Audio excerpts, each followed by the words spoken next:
All right, today we're going to be working on fabricating this metal.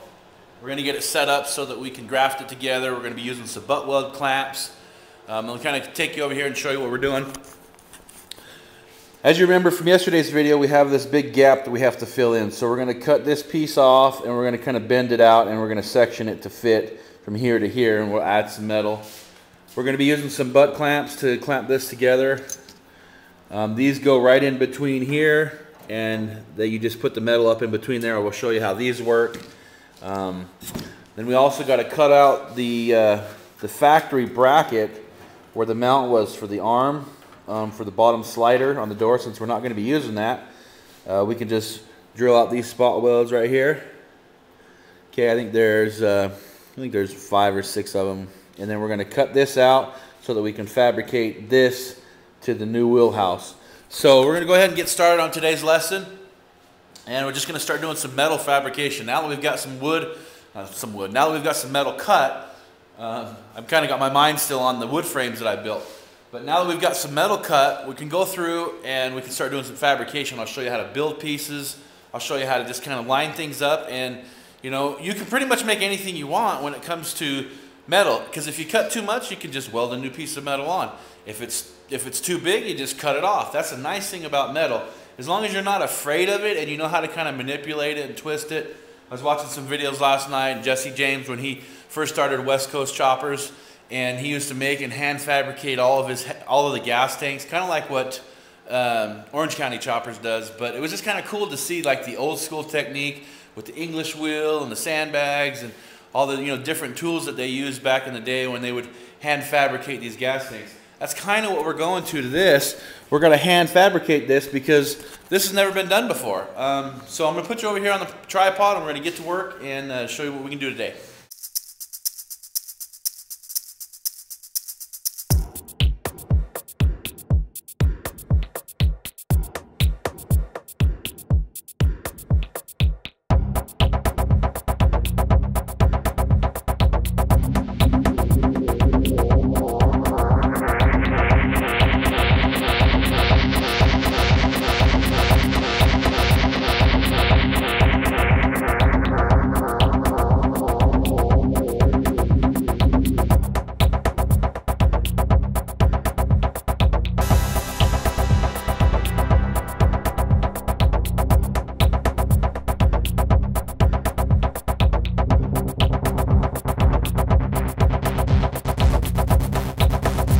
Now we've got this all ground down. We've installed some butt clamps all the way over. I think I got 5 over there. We got this edged up here so we know that that's gonna mount. And I'm gonna put one right here. I'm gonna set you over here and I'll show you how to do this. So basically how these work, they just got a little wing nut. You spin that back and then you slide that little cam out, okay? Then you wanna put this into the butt joint like that. Then you take your little cam that goes underneath and you slide that into the track, and then you just tighten it down. Now as you're tightening it down, you may have to kind of adjust the metal plate or whatever, but that's how you install these clamps. I've got 6 of them up here. This kit come with 8, so I have 2 more. I could probably put 2 more in there if I wanted to, but that's pretty much how to install those. Alright, to remove these, all you gotta do is just do them in reverse. Just loosen it up, pull out the cam, and slide them out.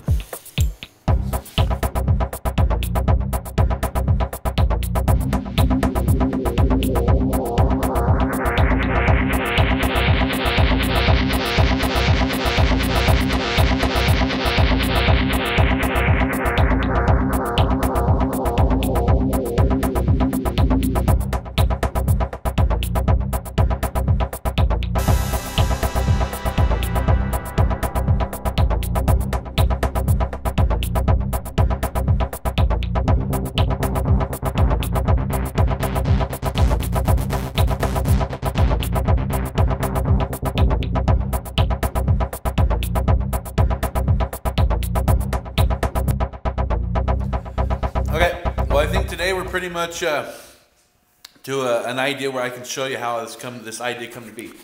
So I was looking at the factory door, and I realized that I wanted to try to keep the same factory layout. Let me take you out to the car take out of the van here, and I show you what I'm talking about. Right here, I want to keep this body line, how it's rounded here on the bottom, to be very similar to the front end of this door.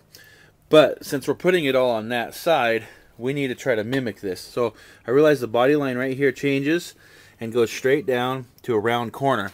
And it's almost the exact same in the back. So I'll take you back over here to the panel and I'll show you what I've done. So I got this piece all stitched in, just kind of spot welded in for now, and then also on here.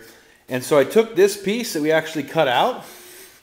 That was part of the bottom bracket on the door rail. Okay, so this is that piece. So I'm just going to kind of use that angle, and then I'll trim it right here and match it up there so that it works perfectly. I'll fabricate a little piece right here.